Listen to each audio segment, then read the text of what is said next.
በሀገራችን የኪነ ጥበብ ኢንዱስትሪ ውስጥም የሚገኙ አርቲስቶች እንዲሁም በማህበራዊ ሚዲያ የምናውቃቸው ዘፋኞች በተለያዩ አጋጣሚ መነጋገሪያ ሲሆኑና አጨቃጫቂ ነገሮችም ሲያደርጉም ማየት የተለመደ ነገር ነው።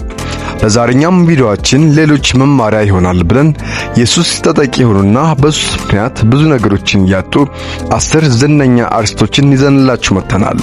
ውድ ቤተሰቦቻችን በዚህ ቪዲዮ ዓላማ የሰዎችን ደካማ ጎን አጉልቶ ማሳየት ሳይሆን የሌሎች እንዲማሩበት ተብሎም የተዘጋጀ መሆኑን ከወዲሁ እንድትረዱልን እናሳስባለን። እነዚህ በዝርዝራችን የያዝናቸው ዝነኞች ለህዝብ ቅርብ ከመሆናቸውም የተነሳ ብዙ ነገራቸው ስለሚታወቅና አርቲስት የህዝብ ነው ስለሚባል እንጂ በአሁኑ ሰዓትም በተለያዩ ወጣቶች ምክንያትም በሱስ ተጠቂ እንደሆኑም የሚታወቅ ነገር ነው። በዝርዝራችን ውስጥም በስንቱ የተባለው በኢቢኤስ ቴሌቪዥን የሚተላለፍ በነበረው ሲትኮም ድራማ ላይም ሙሌ የተባለውን ገጸ ባህሪ በመወከልም የሚጫወተው ዮሐንስ ተፈራ እስከ ሬጌ ሙዚቃ አቀንቃኙ ይጃሉድም እንዲሁም ከጥቂት ጊዜ በሞት የተለየነው ተወዳጅ ተዋናይ ታሪኩ ብርሃኑ ባባ እንዲሁም ድምጻዊት እጅጋየሁ ሽባባው ወይም ጂጂ ሌሎች በርካታ ያልተጠበቁ አርቲስትም ተካተዋል። በዝርዝራችንም አስገራሚ ሁኔታ ወጣቷም ቲክቶከር ፒዮናም ተካታበታለች። እናንተም ለቻናላችን አዲስ ከሆናችሁ ሰብስክራይብ እና ላይክ እያደረጋችሁ ቤተሰብ ይሁኑ እያልኩ እኔ ወደ መሰናዶዬ አለፍኩ።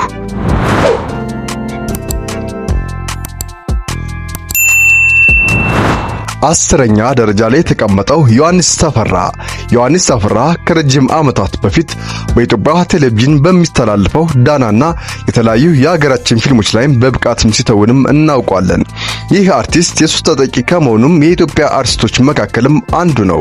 ምንም እንኳን የሰው ልጅ እድሜ በጨመረ ቁጥርም የፊቱ ገጽታ እንደሚቀየር ቢታወቅም ያንዳንዱ ሰው ለውጥ ግን በጉልህ ይታወቃል። በተለይም የሲጋራ ሱስ ያለባቸው ሰዎችም የፊት ገጽታቸው ተሎ ሲቀየርም የማየትና ያረጀ ሰውም ሲያስመስላቸው ማየትም የተለመደ ነገር ነው። ዮሐንስም ለውጥም ለገጸ ባህሪ ተብሎ በሜካፕ የተቀየረ ነገርም ሳይሆንም ሱሱ ያመጣበትም ለውጥ እንደሆነም በመረጃችንም አረጋግጠናል። ጠረኛ ተስፉ ብርሃኔ በሱስ ተጠቂ አርቲስቶች መካከልም አንዱና ዋነኛው ነው ብንልም ማጋነን አይሆንም። ሆኖም ግን ለብዙዎቻችን ምሳሌ የሚሆን መልኩም ከሱስ ሊላቀቅም ችሏል። በሱስ ምክንያት ከ10 ዓመታትም በላይ ሲሰቃይ የቆየው አርቲስት ተስፉ ብርሃኔ ከሱስ የተላቀቀበት መንገድም እንዲህ ሲልም ምስክርነቱን ሰጥቶም ነበር። ቃጥላ ቅድስት ድንግል ማርያም የተባለችውን ገዳም መጀመሪያ ላይ ሳያት አልሳበኝም ነበር። አጥማቂውንም ሳየው አልሳበኝም ነበር። ይህንን አድርግ የነበረው ግን በውስጤ የነበረው እርኩስ መንፈስ ነበር። ከዛ በኋላ ግን ደጇን ረግጬ ከተመለስኩ በኋላ ግን መቃም አልቻልኩም ነበር። በሌላኛው ቀን ሚሊዮን ብርሃኔ ወይም ጭባው በድጋሜ ወደ ቅድስት ድንግል ማርያም እንድሄድም ለመነኝ። እኔም በድጋሜ ሄድኩኝ። ከዛ በኋላ ደግሞ ብዙ ሰዎችን ሲፈውሱ አየው። በሽተኞች ሲፈውሱ አይናቸው የማያያቸው አይናቸው ሲበራላቸው ተመለከትኩ። ቦታው የታምራትና የተባረከ ቦታ መሆኑን አመንኩኝ። እኔም ከዛ በኋላ ተጠምቄ ቅባ ቅዱስም ተደርጎልኝ ውስጤ የነበረው እርኩስ መንፈስም እኔን ለቆ ወጣ። ከዛም በኋላ ወደ ጠፋበት መድረክ መመለሱን የጉር ቀን ጨምሮ በርካታ የቤተ ክርስቲያን ስራዎች ላይም ተሳታፊ ሆኖም እናገኘዋለን። ተስፉ ብርሃኔ የረጅም ዕድሜና ጤና እንመኘላለን። 8ኛ ታሪኩ ብርሃኑ ባባ በሀገራችን አባባል ሙት አይወቀስም የሚባል አባባል ቢኖርም ለመውቀስም ሳይሆን ለማስተማር ነውና እጅግ የምንወደው አርቲስት በዝርዝራችን ውስጥም አካተናል። መቼም የኢትዮጵያ ፊልም በተለያዩ ደረጃ ላይም የኮሜዲ ይዘት ያላቸው ፊልሞችም የምንወድ ሰዎችም ለታሪኩ ብርሃኑ ባባም የተለየ ፍቅር የሚኖረን ግልጽ ነው።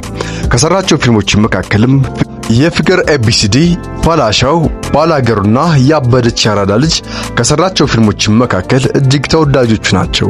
ተዋናይ አርቲስት ቃል ኪዳን ጥበቡ ጋርም ለመፋታት የሚያደርሳቸው ከፍተኛ የሆነ የመጠጥ ሱስ እንደነበርም ይታወቃል። ምንም እንኳን መጠጥ አብዛኛውን ሰው የሚጠቀመውና እንደሌሎች ሱሶችም እንደ ከባድ ነገር ባይቆጠርም ትዳርን ከማፍረስ ግን የማይደርስም ከባድ ነገር መሆኑን ግን በታሪኩ ብርሃኑ ባባም ማየት ችለናል። 7ኛ ምዕራፍ አሰፋ የቅኔና የዜማ ደራሲው ምዕራፍ አሰፋ በተለይም እንችንካ በሚለው ሙዚቃውም ይታወቃል።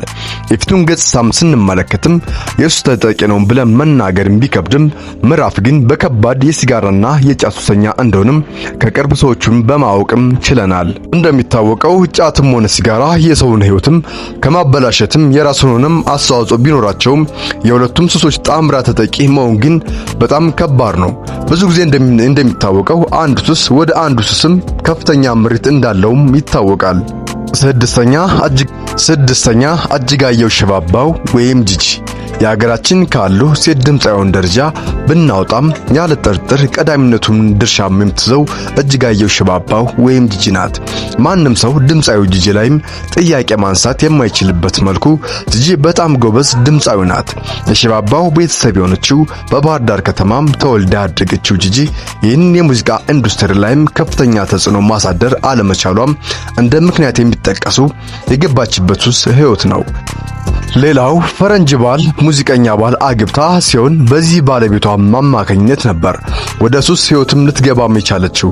ሱስ ሲገቡበት በጣም ቀላል የሆነ ነገር ቢሆንም አንዴ ከገቡ በኋላ ግን ለመውጣት በጣም አስቸጋሪ የሆነ ነገር መሆኑም ይታወቃል። የሱስ ባመጣባት ጣጣ ምክንያትም ወደ ሙዚቃው ዓለም ሳትመለስ ቀርታለች። እንዲሁም ደግሞ ከዓመታት በፊትም አንድ አሜሪካዊ ጎዳና ላይም እንደተገኘችም ራሷንም ጥላ እንደተገኘችም በቅርብ የወጡ መረጃዎችም ያመለክታሉ። አምስተኛ ሳምሶን ታደሰ ቤቢ የፊልም ኢንዱስትሪው ላይ አሁን ላይ የማንም መፈንጫ ከመሆኑ በፊትም በርካታ ጎበዝ ባለሙያዎችም ነበሩ። ከነዛም መካከልም ሳምሶን ታደሰ ቤቢ አንዱና ዋነኛው በመሆንም ይጠቀሳል። ከቅርቡም ከባለቤቱ ዳግማዊ ፀሐዬ ጋርም የተፋታም በመሆኑም በሚዲያዎችም ያጥለቀለቀው ሳምሶን ታደሰ በከፍተኛ ደረጃ የሲጋራ ሱስ ተጠቂ ነበር። በዚህም ደረጃ ላይም አምስተኛ ደረጃ ላይም ልናስቀምጠውም ችለናል። አራተኛ ጎሳይ ተስፋዬ ምናልባት የዚህ ድምፃዊ በዝርዝር ውስጥ መካተትም ያልጠበቃችሁትና እውነቱን ለመጠራጠርም ያስቸገራችሁ ነገርም ሊሆን ይችላል። ነገር ግን ተወዳጁ እጅግ ውብ የሆነ ድምፁ የሚታወቀው ጎሳይ ተስፋዬ የጫት ሱስ ተጠቃሚ እንደሆነም የቅርብ ካሉ ሰዎችም ለማረጋገጥም ችለናል። ምንም እንኳን በሱስ ጉዳይ የደረሰበት የከፋ ነገር ባይኖርም የሱስ መካከል ነገር ግን ምንም ጥቅም የለውምና በዝርዝራችን አራተኛ ደረጃ ላይ ሊቀመጥም ችሏል።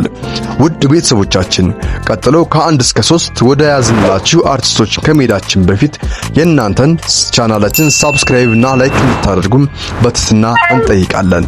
እኔ ቀጥል። ሶስተኛ ጃሉድ አውል የሙዚቃ የግጥምና የዜማ ደራሲ ላይም ጎበዝ እንደሆነ ከማንም ባልተናነሰ መልኩ እንዲሁም ከፍ ባለ መልኩም ችሎታው እንዳለው የሚመሰከርለት ጃሉድ አውል የራሱን የሙዚቃ አሻራ በኢትዮጵያ ሙዚቃ ኢንዱስትሪ ላይም ማሳረፍ የቻለ ሰው ነው። አሁን አንዳንድ ሚዲያዎችም ጃሉድ ያለበትን እውነትን ካለመረዳት ይልቅ ለሙድ መያዣነት ለመሳቂያና ለመሳለቂያ ቢጠቀሙበትም በሙያው ግን የተሻለ ክብር የሚገባው የጥበብ ሰው ነው። ካለበት አደገኛ ሱስም የተነሳ ሰውነቱ ከስቶና ተበሳቅሎ መንገድ ላይም የአእምሮ ጤነኛ ችግር ያለበት ቢመስልም ሁላችንም ጃሉድ ያለበት ሁኔታ በማሰብና ወደ ቀድሞ ሕይወቱ እንዲመለስም ተረባርበን ጤናውን ብንመልስለት ባይ ነኝ። ሁለተኛ ቲክቶከሯ ፊዩና ይህ መረጃ አስደንግጧችሁም ሊሆን ይችላል። ስለ ጉዳዩ ግን በሌላ ሰፋ ያለ ቪዲዮ እንመለስበታለን። እንድንመለስበት ከፈለጋችሁም ኮሜንት ሳጥን ላይም አጋሩኝ ሐሳባችሁን።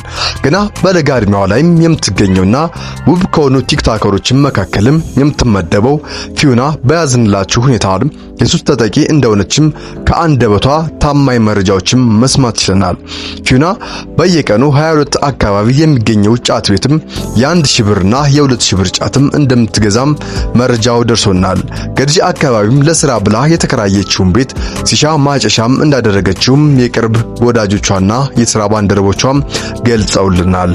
አንደኛ ኤልያስ መልካ የሙዚቃ አቀናባሪው ኤልያስ መልካ እጅግ አሳዛኝ ሕይወት የካሳለፉና መካከልም በመስነ ምግባራቸውም የሚጠቀሱ የኢትዮጵያዊ ዜጋ መካከልም አንዱ ነው። ኤልያስ ትልቅ አርቲስት መሆንም የቻለ ነው። ኤልያስ ከ40 በላይ ሙዚቃ አልበሞችና በርካታ ነጠላ ዜማዎችን ያቀነባበረው ኤልያስ እጅግ መልካም ባህሪ የነበረው ቢሆንም በሕይወቱ ወደ መጨረሻ አካባቢ ሱስ ምክንያትም በመጡበት ተላላፊ በሽታዎችም የፊት ገጽታው ባሳዛኝ ሁኔታም ሊቀየርም ችሏልኝ። በዚህ ምክንያትም ለኢትዮጵያ ሙዚቃ እንደ ሻማ የቀለጠ ሙዚቀኛ ጠበብት ኤልያስ መልካ ብዙ መስራት እየቻለ ገና በ42 ዓመቱ ነበር ከዚህ ዓለም በሞት የተለየን። ውድ የሃሜ ፕላስ ቤተሰቦቻችን ለዛሬ የነበረን ቪዲዮ ይህንን ይመስል ነበር።